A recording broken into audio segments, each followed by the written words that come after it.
date. Let's go and create one more field, which is the estimated time. So now you will have to decide what will be the estimated time thing. What data type would you store there?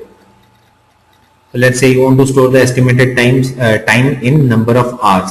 So it will be a number field. There I need a number.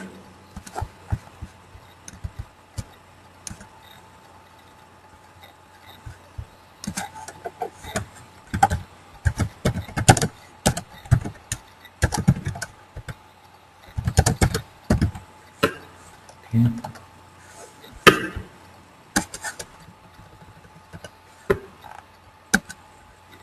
So on the label, I just want to give an indication that it is in number of. I have a question. Yeah, please tell me. Yeah, can't we use date and time? No, date and time is for specifying a particular time. Okay. But here in estimated, that is what we'll have to understand, that like in estimated time, are you talking about a particular time, or you are talking about number of hours? So for storing number of hours, that is the reason we have mentioned it here in hours. So it will say that 40 hours or 60 hours or 100 hours, whatever it is. Right. So that is date and time is to specify a given day and a time. Okay. Let's say 20th May 6:30 a.m. But that is not what we want to store here, right? So for that reason.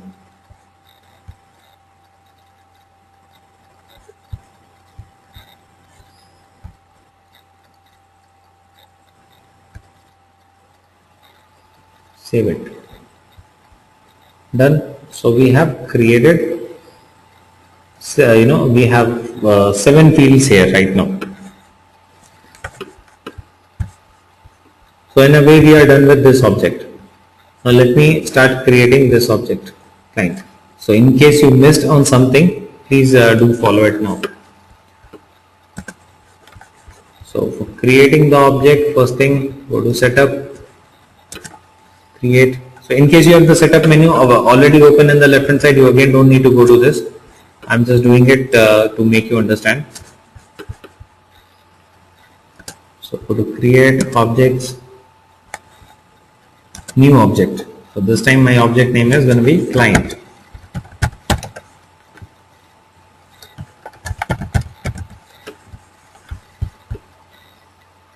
So this is where I will store all my client's details. Okay, this is the table or the object, right? Where I will store my client's details and all, right?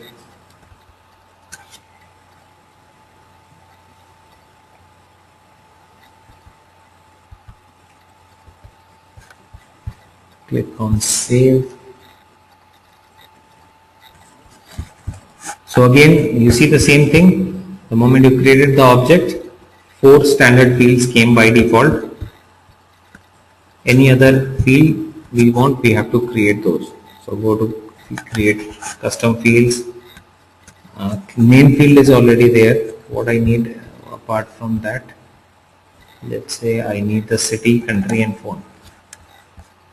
So city, you have a choice.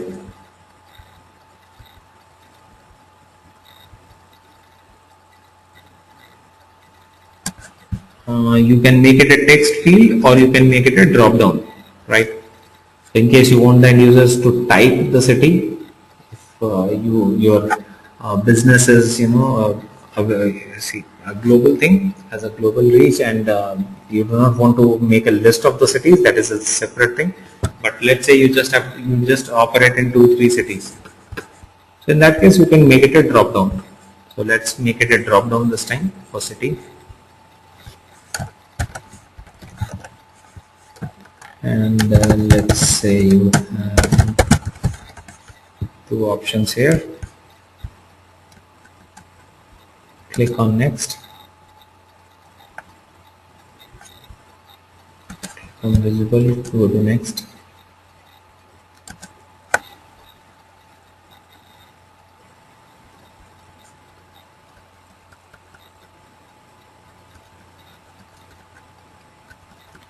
Let me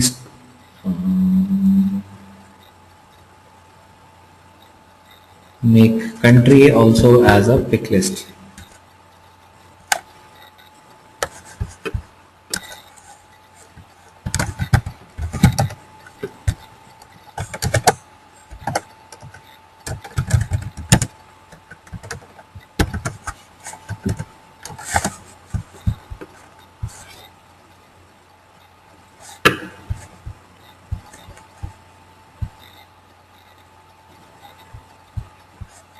Right.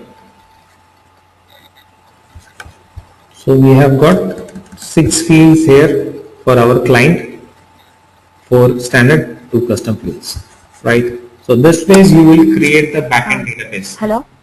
Oh, sorry. Yeah, please. Hello? Yeah, who is this? What? Yeah, this is Shakti. What I have to give in the field label? You have to give a particular city name? Field label. Yeah, it's showing me Label of somewhere. the field. City. Only city. Why city name? Yeah, it's showing me somewhere.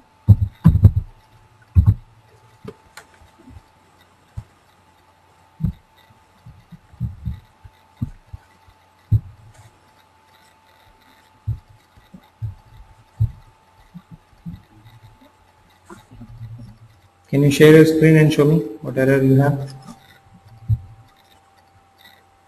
I did it. No, you're not sharing your screen. Can you please share your screen?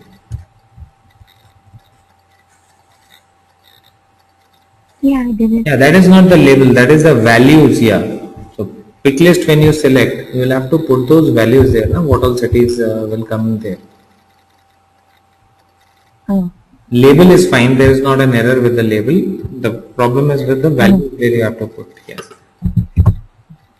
And I would just give you guys a small suggestion that while I am sharing my screen and I am showing something, please try to follow rather than trying to do it on your own. You will have enough time to do it after it, but in case you miss these steps, you see what is the result, right? So you miss on simple things.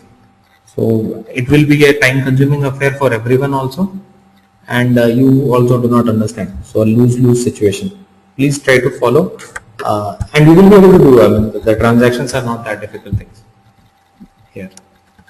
Okay. So we have created the objects as well as fields, whatever objects we thought of and the fields. This way, in case you have 10 objects, 15 objects, whatever you have, you can create, right? And the fields under that.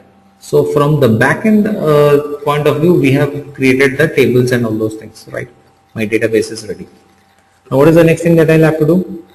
I have to start accessing those from the front end. From the interface, I need to access whatever objects I have created, right? So far, this is what has been created in the backend. So for that, first thing that I need here is, I need an app here for that. I need to create an app for the project management. Okay, so creating an app is also simple. Go to setup. I already told you, setup, create apps. Go to apps, new, custom app should be selected. Go to next and then just put a label and a name. So let me call it a project management app.